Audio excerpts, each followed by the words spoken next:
It's almost overwhelming. It strikes you in your heart and it gives you reason to pause and say, am I doing enough? Is there more I can do? Is there more we can do in order to save just one more life?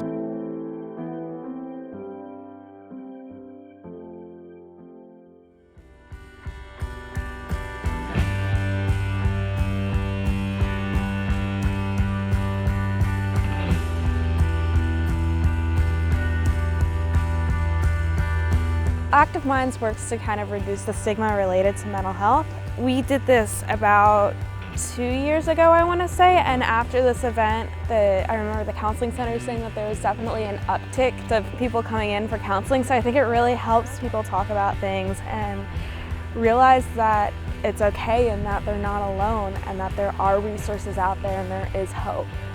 Campaigns like this help somebody who's going through something personally, helps them understand, okay, there are other people out here who experiencing the same things that you are, but you don't have to experience the same fate, the same result that they did.